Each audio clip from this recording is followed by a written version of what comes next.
Ang kasamaan ng tao. Ika-6 na kabanata. Hindi nagtagal, dumami ang mga tao sa mundo, at marami ang kabataan nilang babae. Nakita ng mga anak ng Diyos na ang mga babae ay magaganda, kaya pumili sila ng magiging asawa nila sa sinumang maibigan nila. Ngayon, sinabi ng Panginoon, hindi ko papayagang mabuhay ang tao ng matagal, dahil sila'y tao lamang. Kaya mula ngayon, ang tao ay mabubuhay ng hindi hihigit sa 120 taon. Nang panahong iyon, at kahit nitong huli, may mga kilalang tao sa mundo na mula sa lahi ng mga anak ng Diyos na nagsipag-asawa ng magagandang babae. Sila'y makapangyarihan at kilalang tao noong unang panahon. Nang makita ng Panginoon na ang ginagawa ng mga tao sa mundo ay puro kasamaan lang, at ang palagi nilang iniisip ay masama, nang hinayang siya kung bakit ginawa pa niya ang tao sa mundo. Labis ang kalungkutan niya.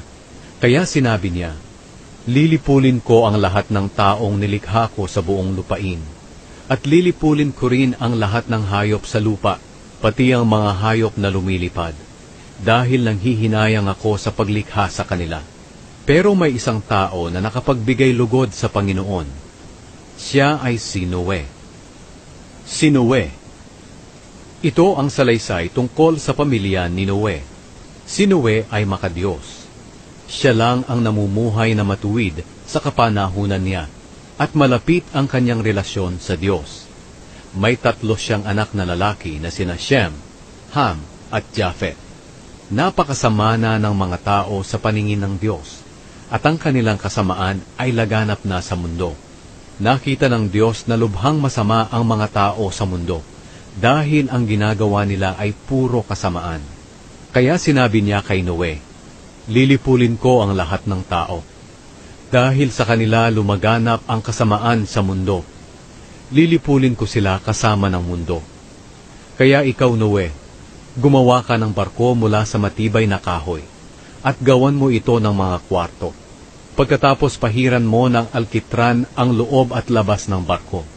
Gawin mo ito na may sukat na 450 talampakan ang haba, 75 talampakan ang luwang, at 45 talampakan ang taas.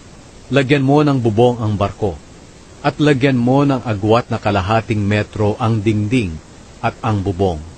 Gawan mo ang barko ng 3 palapag, at lagyan ng pintuan sa gilid. Sapagkat pababahain ko ang mundo para